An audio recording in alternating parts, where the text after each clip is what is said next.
Ini adalah untuk administrasi yang harus Bapak Ibu siapkan, baik bagi Bapak Ibu guru maupun Bapak Ibu guru yang ditugasi sebagai kepala sekolah memimpin satuan pendidikan. Informasi ini sangat penting, terutama adalah bagi Bapak Ibu guru dan kepala sekolah yang belum sertifikasi. Untuk itu, Bapak Ibu segera persiapkan berkas yang akan Bapak Ibu gunakan untuk unggah dan untuk mendaftar dalam seleksi administrasi ya. Baik, akan kita lihat persyaratannya Bapak Ibu untuk Bapak Ibu guru dan juga kepala sekolah. Kita akan mulai dari guru yang diberi tugas sebagai kepala sekolah, karena di tahap kedua itu Bapak Ibu kepala sekolah juga diakomodasi untuk bisa mendaftar dalam seleksi administrasi PPG dalam jabatan tahap kedua ini. Nah, sekarang kita lihat adalah untuk Bapak Ibu kepala sekolah yang harus disiapkan adalah yang pertama, hasil pindai scan ijazah S1 atau D4. Ini juga sama, asli atau fotokopi legalisir dari perguruan tinggi ya. Bagi mahasiswa yang memiliki ijazah S1 dari luar negeri melampirkan surat penyetaraan dari Dirjen Dikti. Kemudian yang kedua Bapak Ibu, hasil pindai scan pengangkatan pertama dan terakhir sebagai guru.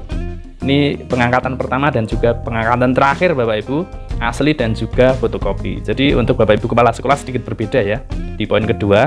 Kemudian di poin yang ketiga adalah hasil pindai scan SK pengangkatan terakhir sebagai kepala sekolah, asli atau fotokopi legalisir. Jika dilegalisir atau jika fotokopi, maka legalisirnya adalah Dinas Pendidikan Provinsi, Kabupaten atau Kota atau BKD. Ini untuk Bapak Ibu PNS. Untuk Bapak Ibu di sekolah swasta, legalisirnya adalah ketua yayasan ya. Ini untuk non PNS.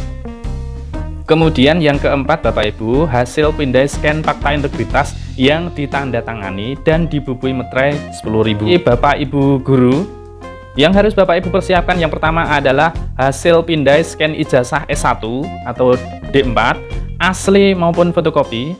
Jika difotokopi maka legalisirnya adalah dari perguruan tinggi Bapak Ibu. Jadi kami sarankan Bapak Ibu yang di scan adalah ijazah asli ya. Jadi semua berkas yang Bapak Ibu scan itu sebaiknya berkas asli agar tidak memerlukan legalisir seperti itu. Bagi mahasiswa yang memiliki ijazah S1 di luar negeri melampirkan surat penyetaraan dari Dirjen Dikti. Ini tidak terlalu penting Bapak Ibu. Kemudian yang kedua, hasil pindai atau scan SK pengangkatan pertama sebagai guru, asli maupun fotokopi. Jika fotokopi maka dilegalisir oleh Dinas Pendidikan Provinsi, Kabupaten atau Kota. Jadi untuk scan SK pengangkatan pertama sebagai guru ini legalisirnya jika fotokopi juga sampai ke Dinas Pendidikan Bapak Ibu. Maka kami sarankan menggunakan asli ya, scan asli. Nah, untuk di poin kedua, SK pengangkatan pertama apabila Bapak Ibu TMT-nya itu terhitung sejak Bapak Ibu masih menjadi guru honorer, maka boleh di poin kedua ini SK pengangkatan pertama adalah minimal ditandatangani oleh kepala sekolah. Itu boleh Bapak Ibu. Namun jika Bapak Ibu TMT-nya itu terhitung sejak SK pengangkatan CPNS ya Bapak Ibu, yang diunggah untuk SK pengangkatan pertamanya adalah CPNS. Seperti itu ya. Sekali lagi, untuk SK pertama yang diunggah itu harus sesuai dengan TMT yang tertulis pada profil SIM PKB Bapak Ibu dan juga yang sudah tersinkron dengan Dapodik, agar nanti sinkron ya data Bapak Ibu itu cocok dan sesuai, maka tidak akan terjadi penolakan seperti itu. Kemudian yang ketiga Bapak Ibu, hasil pindai scan SK kenaikan pangkat terakhir bagi guru PNS, asli atau fotokopi legalisir. Ini juga sebaiknya menggunakan asli ya.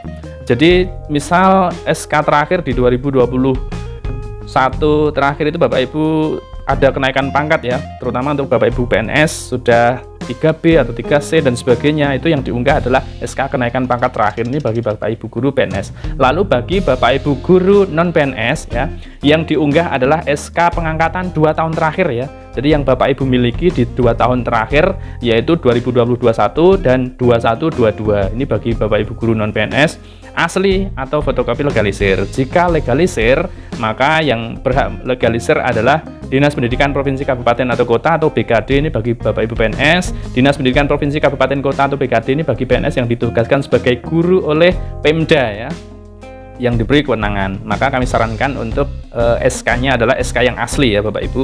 Untuk Bapak Ibu non PNS, misalnya ini ya dari ketua yayasan, ini untuk guru tetap yayasan, untuk GTY yang legalisir dari ketua yayasan. Kemudian Dinas Pendidikan Provinsi, Kabupaten, Kota atau BKD untuk guru bukan PNS di sekolah negeri ya, yang memiliki SK dari pemerintah daerah. Jadi untuk di poin ketiga ini bagi Bapak Ibu yang non PNS ya atau masih honorer daerah, untuk di SK pengangkatan 2 tahun terakhir ini adalah dari daerah, dari misalnya Dinas Pendidikan, dari BKD dan sebagainya. Ini yang dimaksud dengan honorer daerah. Nah, untuk di tahap kedua ini Bapak Ibu honorer sekolah juga belum bisa diakomodasi dalam PPG tahap kedua ini Bapak Ibu. Jadi yang menjadi calon sasaran peserta PPG dalam jabatan tahun 2022 ini adalah yang pertama PNS, untuk non PNS itu adalah P3K, kemudian honor daerah, seperti itu Bapak Ibu. Kemudian berkas yang keempat yang harus Bapak Ibu siapkan adalah hasil pindai scan SK pembagian tugas mengajar 2 tahun terakhir Bapak Ibu.